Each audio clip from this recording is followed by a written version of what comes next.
आइए बच्चों देखते हैं समांतर प्लेट संधारित्र की धारिता का सूत्र। जबकि उसके बीच आंशिक रूप से परावैद्युत पदार्थ रखा हो।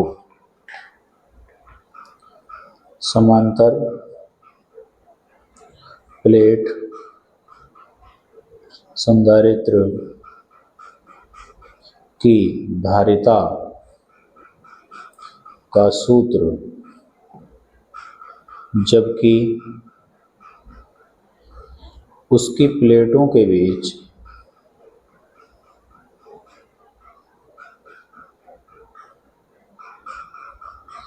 आंशिक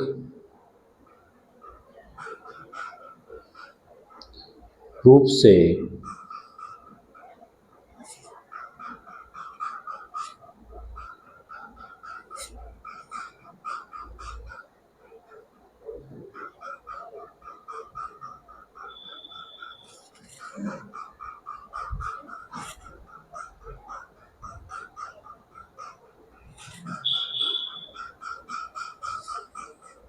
परावैद्युत पदार्थ रखा हो।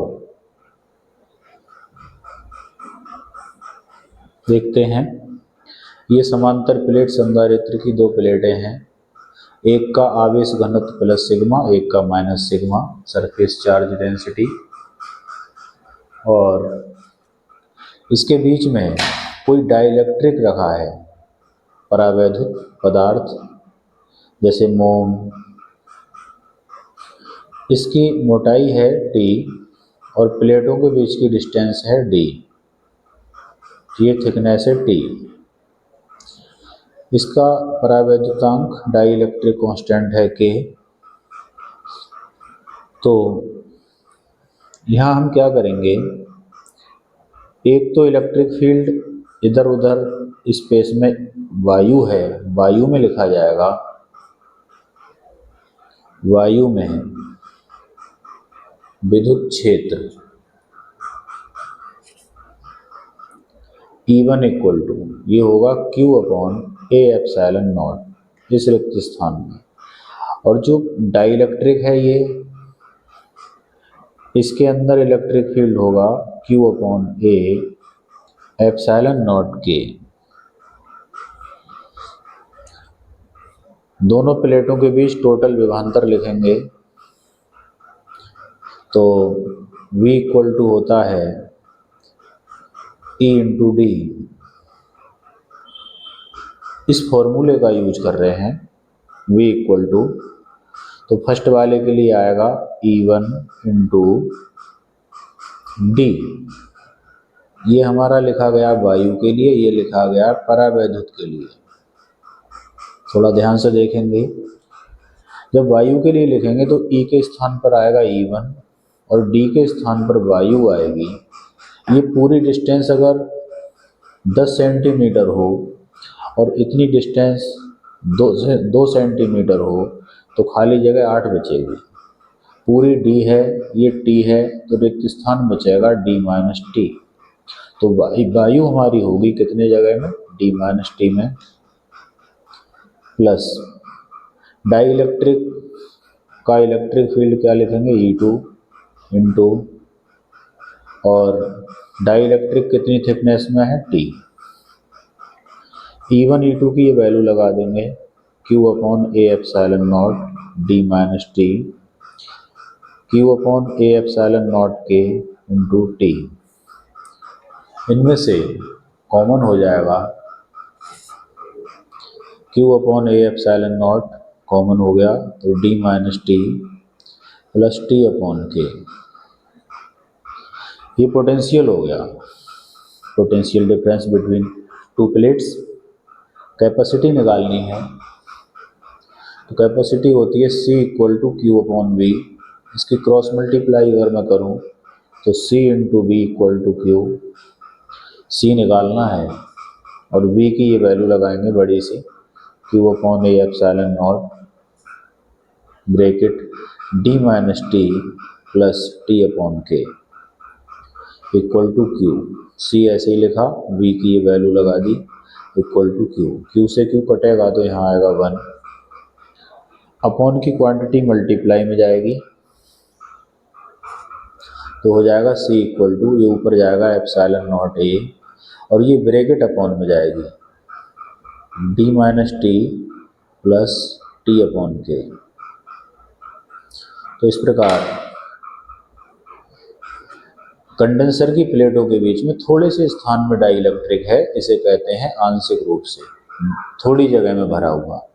और पूरे में डाइलेक्ट्रिक भरा होता तो हम कहते पूर्ण रूप से डाइलेक्ट्रिक भरा हुआ है।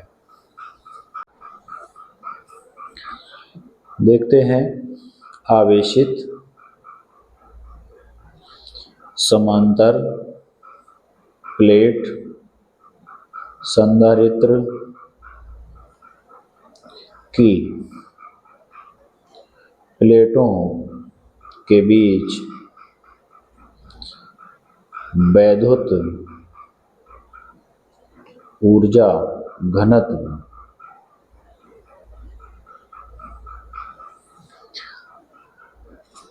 ऊर्जा घनत्व, पहले तो हम इसी को डिफाइन कर लें कि ऊर्जा घनत्व होता क्या है।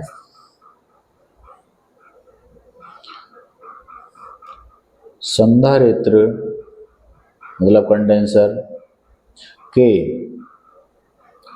एकांक आयतन में जितनी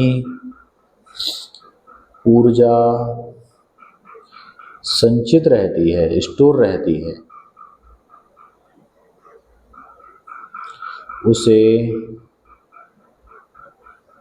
ऊर्जा घनत्व कहते हैं।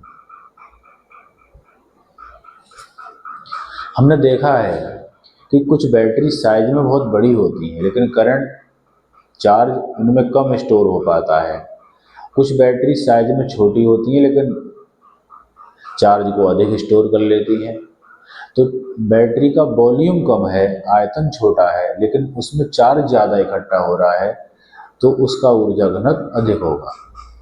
छोटे साइज की बैटरी बड़े साइज की बैटरी के इक्वल अगर चार्ज को स्टोर कर रही है तो छोटे चार्ज की बैटरी का ऊर्जा घनत्व ज़्यादा होगा, एनर्जी डेंसिटी।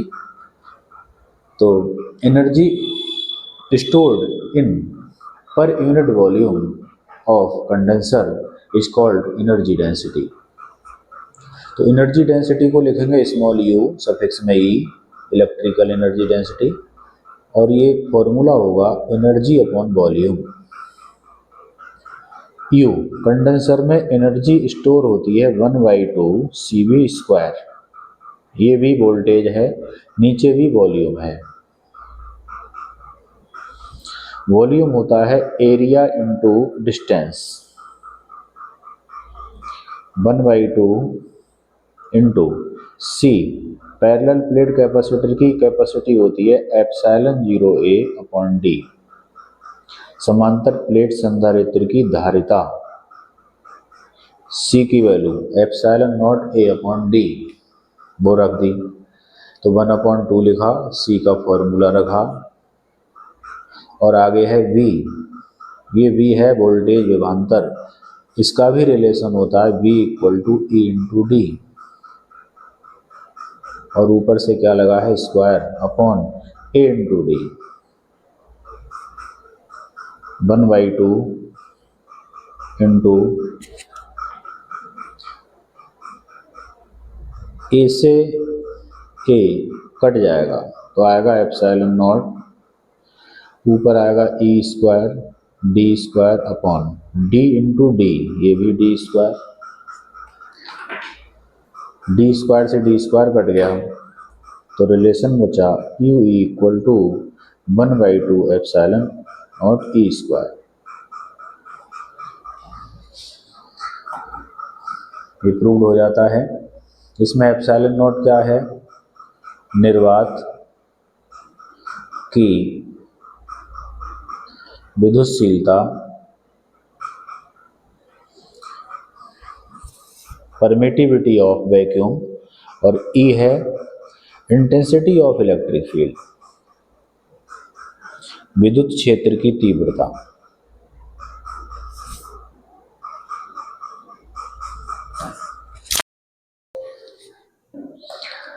आइए देखते हैं आवेशित समांतर प्लेट संधारित्र की प्लेटों के बीच बल। तो हमने माना कोई पैरेलल प्लेट कैपेसिटर है, इसकी प्लेट्स पर चार्ज है, एक पर प्लस क्यू और एक पर माइनस क्यू। प्लेटों के बीच की डिस्टेंस क्या है, डी। हम जानते हैं चार्ज कंडेंसर पर एनर्जी स्टोर्ड होती है U equal to 1/2 Q into B. Charge और पोटेंशियल के टर्म में 1/2 Q इंटू वी। विभवांतर होता है इलेक्ट्रिक फील्ड इंटू डिस्टेंस, यहाँ आ गया E इंटू डी। तो U equal to 1/2 Q into E into D. हम ये भी जानते हैं वर्क होता है force into displacement. Energy work का ही रूप है, तो एनर्जी के जगह पर हम लगा सकते हैं W, और W की वैल्यू F इंटू डी। तो फर्स्ट इक्वेशन से हो जाएगा F इंटू डी, यहाँ पर W की वैल्यू लगा दी 1/2 Q into E into D. D से डी कट जाएगा तो F equal to 1/2 Q into E। F क्या है, फोर्स, Q क्या है, चार्ज, और E है इलेक्ट्रिक फोर्स, इलेक्ट्रिक फील्ड की इंटेंसिटी। तो ये हमारा रिलेशन आ जाता है फोर्स और इलेक्ट्रिक फील्ड और चार्ज पैरेलल प्लेट कैपेसिटर के लिए।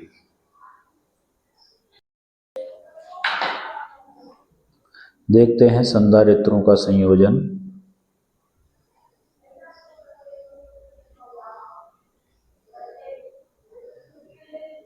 Combination of capacitor.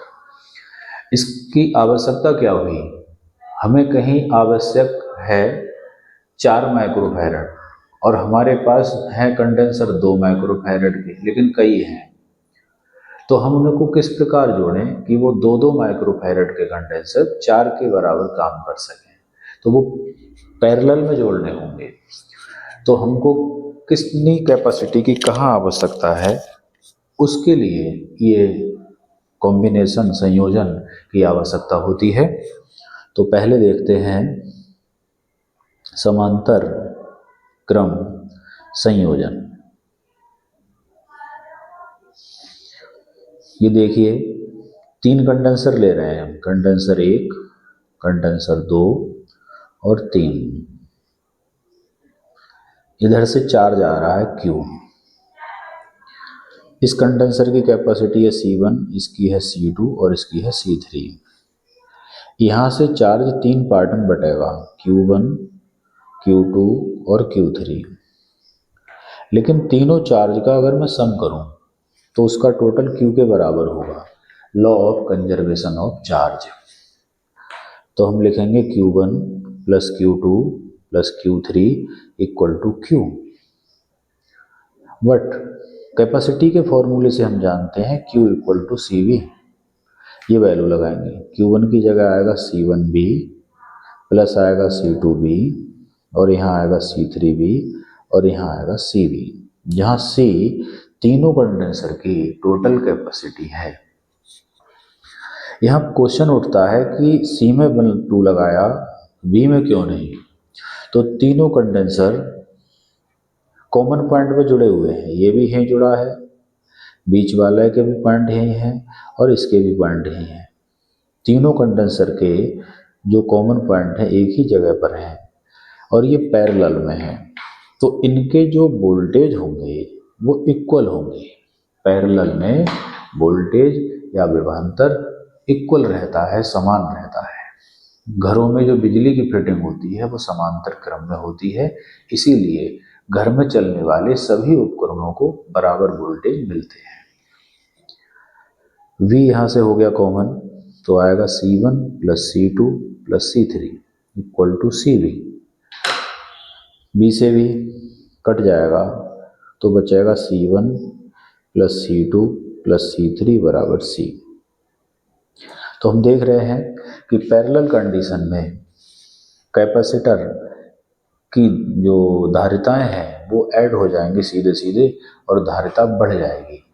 तो हमें कहीं कैपेसिटी बढ़ानी होगी तो हम कंडेंसर को पैरेलल में जोड़ेंगे। इसके बाद हम कैपेसिटर का श्रेणी क्रम संयोजन पढ़ रहे हैं। श्रेणी क्रम संयोजन।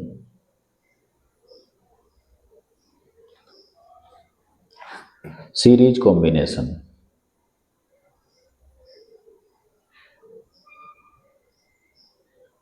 सीरीज कॉम्बिनेशन में एक कैपेसिटर ये, एक ये और एक ये। इसमें चार्ज की जो क्वांटिटी है सब में इक्वल जाएगी, इसमें भी Q इसमें भी Q। इसकी कैपेसिटी C1, इसकी C2 और इसकी C3। जैसे बर्तन अलग अलग लीटर के बाल्टी हों, कोई 5 लीटर, 2 लीटर, 10 लीटर, लेकिन उनमें पानी की मात्रा सब में बराबर डाली जाए। बर्तन छोटे बड़े हैं लेकिन पानी सब में बराबर डाला जाए तो वाटर लेवल सब में अलग अलग रहेंगे। बड़े बर्तन में वाटर लेवल कम रहेगा, छोटे बर्तन में वाटर लेवल ज़्यादा हो जाएगा।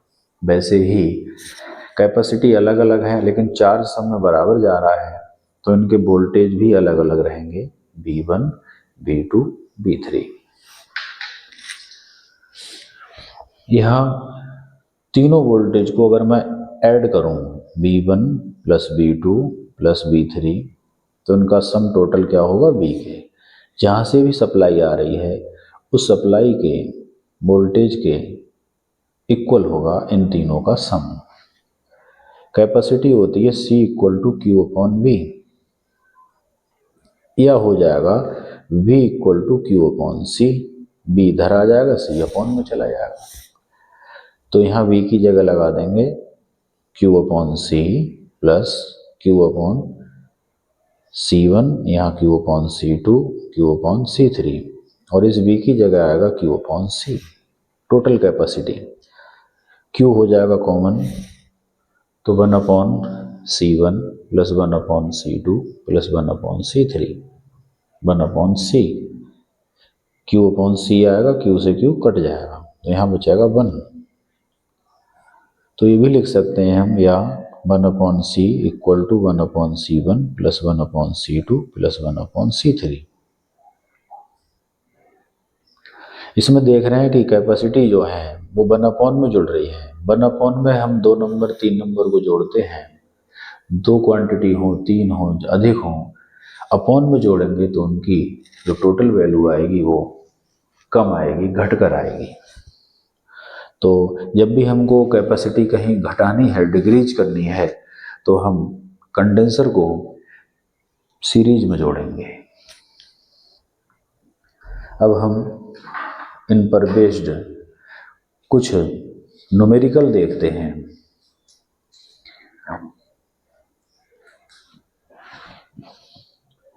एक एग्जाम्पल लिया हमने, एक डायग्राम दिया इस तरह का और यहाँ ये दिया है, ये पॉइंट है A और यहाँ पॉइंट है B। बहुत सिंपल सा डायग्राम लिया हमने। यहाँ लिखा है 5 माइक्रोफैरड, यहाँ लिखा है 3 माइक्रोफैरड और ऊपर भी 3 माइक्रोफैरड, और यहाँ लिखा है 6 माइक्रोफैरड। ये 4 कंडेंसर हैं और इसमें पूछा है कि पॉइंट A और पॉइंट B के बीच कुल कैपेसिटी बताओ, इक्विवेलेंट कैपेसिटी बताओ। तो हम क्या करते हैं, सबसे पहले हम देखेंगे कि अगर ये कंडेंसर ना होता तो ये तीनों कंडेंसर सीरीज में थे, बट यहाँ इसके पैरेलल में ये है। तो सबसे पहले हम इनको सॉल्व करेंगे दोनों को। 3 माइक्रोफैरड और 3 काय में है पैरेलल में, तो ऐसे लिखेंगे 3 माइक्रोफैरड और 3 माइक्रोफैरड समांतर में हैं। और समांतर का फॉर्मूला है C = C1 + C2, तो 3 + 3 = 6।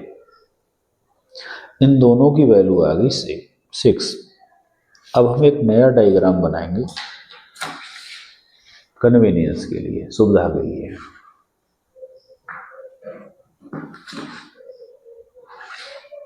वो डायग्राम देखिए क्या होगा।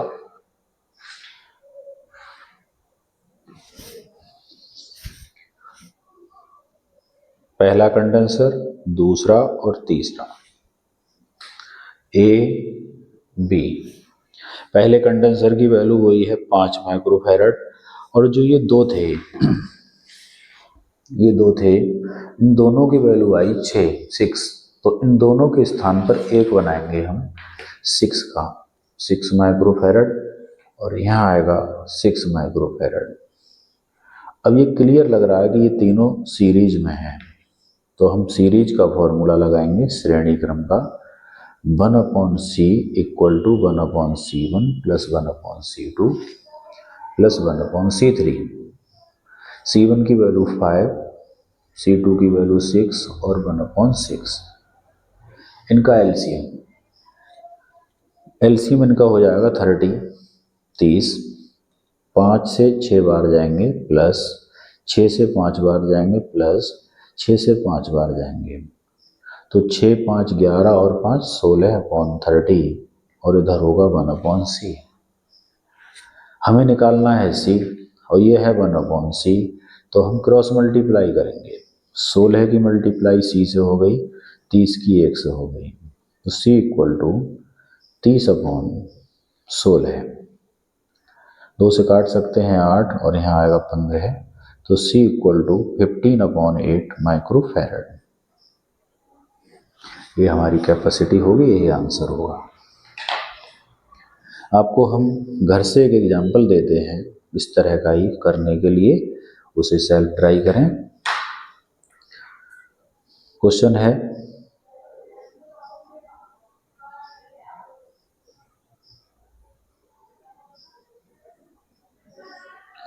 और इसके पैरेलल में यहाँ ये लगा है, यहाँ B और यहाँ पॉइंट A।